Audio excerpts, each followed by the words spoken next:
Since childhood, I was told that family is the most important thing in life. My brother Nick and I were close, he was always by my side, but as the years passed, I felt our world shrinking. He seemed to embody everything that should be perfect. I, on the other hand, tried to find my own little corner in a house that always had more expectations than love. I felt that I wasn't as bright, not as charismatic, not as successful. Maybe that's why I always tried to stay close to him but still remained in his shadow. As we grew older, I noticed how Nick was loved by everyone: parents, teachers, friends, even strangers. He was the first at every celebration, won every sports competition, and even in school, his projects were always top-notch. I had nothing left to do but watch him in admiration and envy, hidden behind a mask of calmness. I realized that I would never be like him. He had a gift: he knew how to capture attention, make new friends, be loved. I was always the one standing in the shadow, watching him get everything I could only dream of. But deep inside, I always believed that Nick was my brother, and I should support him. I knew that, despite being in his shadow, I still mattered to him. At least, I wanted to believe that. However, as I grew older, I started to realize more clearly that Nick wasn't interested in my feelings. He had taken everything from me, even what I thought was rightfully mine. When I first met Liza, I couldn't have imagined she would become the one I would dream of spending my life with. It all started by chance. I was sitting alone in a CAF. It was raining outside, and my mind was filled with thoughts that life would never be as I had imagined. And then she appeared. Liza. She was arguing with the barista about the latte they served her, and there was such confidence in her voice that I couldn't help but smile. She noticed my smile and turned around.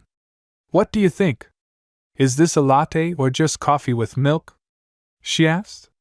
I couldn't resist responding. We started talking, and each of her words seemed to unravel the thoughts in my mind.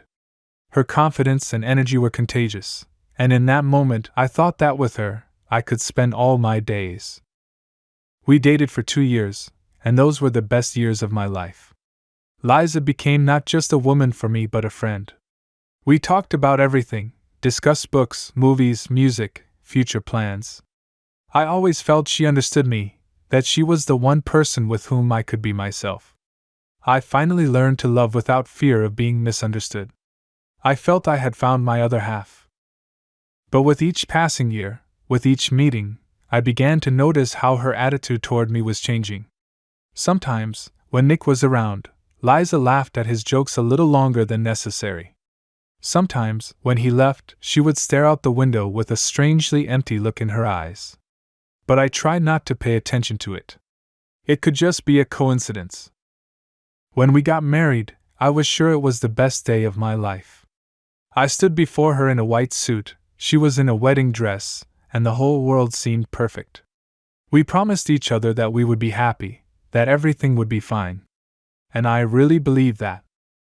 At first, everything was great. Liza continued to be my support, our home.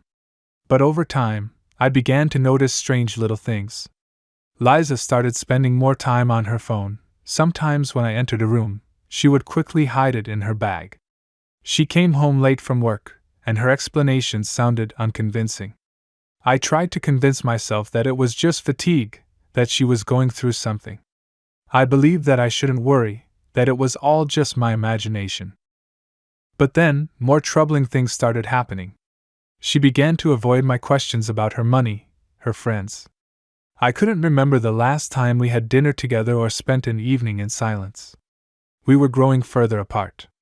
I tried to figure out what was going on, but I couldn't find the answer. Everything was becoming more complicated. And then one day, I came home earlier than usual, and she was talking on the phone. I didn't mean to eavesdrop, but as I passed by, I accidentally overheard her words, "I can't hide it anymore, it's his child, but I don't know how to tell him." I froze. It felt like a blow.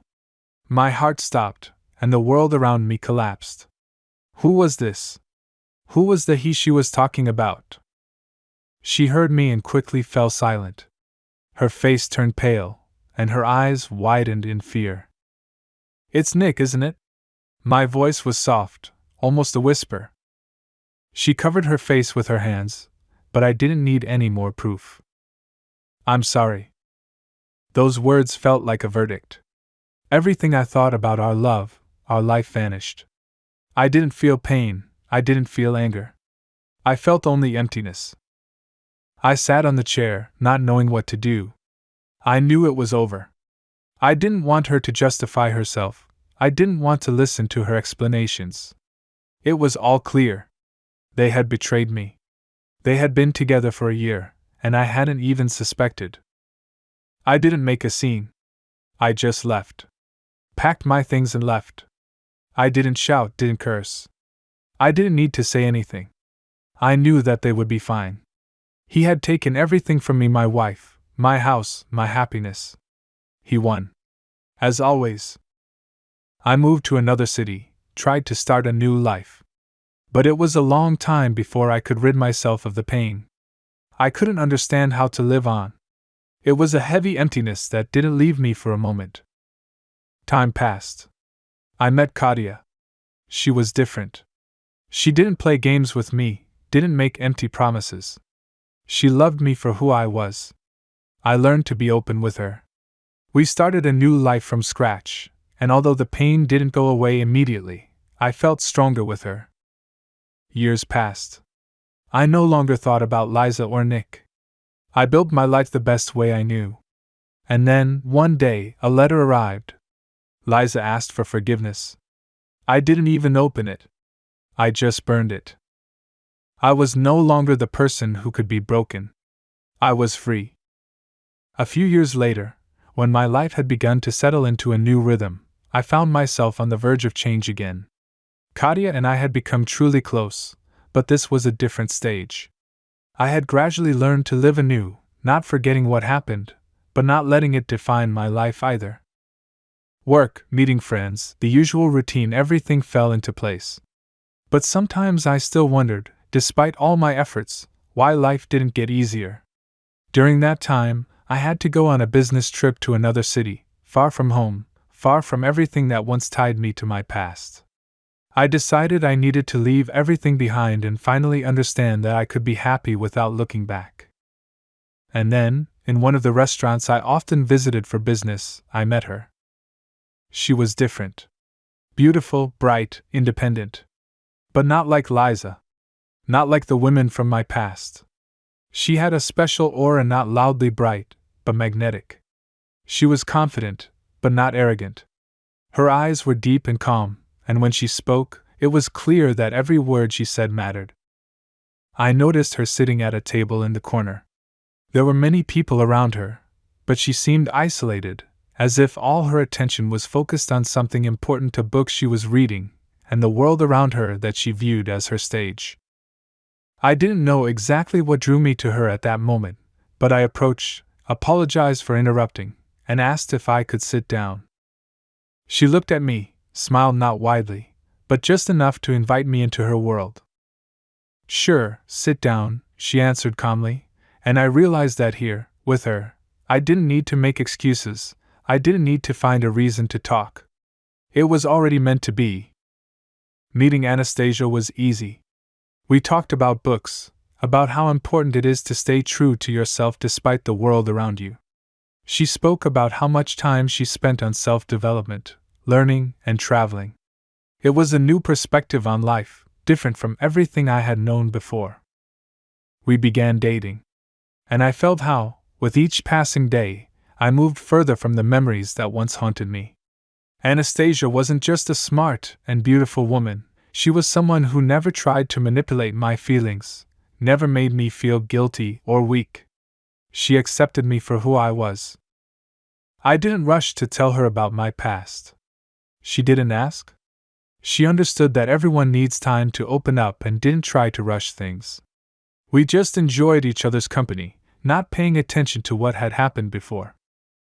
We started spending time together, going places, exploring new spots, enjoying the silence I had longed for in my previous life. We traveled to cities, watched sunsets, sunbathed on the beach, and made plans without the inevitable expectations that had always been there with Liza and Nick. We lived in the moment, not in the future. Her presence became the island of peace I had longed for.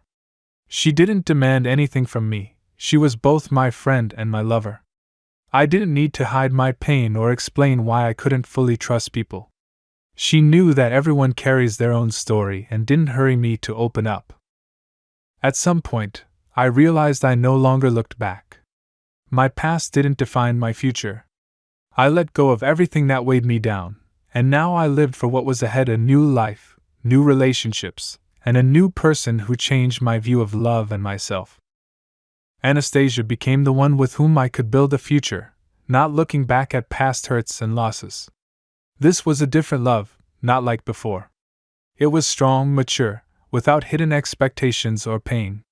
We learned to appreciate every moment, every meeting, and it was with her that I realized that losing something to gain true happiness isn't always a tragedy. We started living far from everything, far from the past, far from the part of life that had been marred by betrayal and pain. Our world was pure and simple, and that was enough to be happy. Over time, I began to realize that family is not always just those who were born with you. Family is the people with whom you share understanding, support, and sincerity. Anastasia became the support I had always sought in this world. She wasn't just my second half, she became the person with whom I could truly build my family, free from the expectations and pressure that had once come from others. Together with her, I was able to look at my life not as a series of mistakes and disappointments, but as a path that led me to true happiness. This was a new beginning, completely different from what I had once considered perfect. I understood that now I was building not just a relationship, but a solid foundation for something real. Together with Anastasia, we began to plan our future, full of love, honesty, and support. We realized that our dreams and goals might be different, but the most important thing was that we would always be there for each other. And I finally understood that the most important thing in life is not to be perfect for someone else, but to be truly yourself.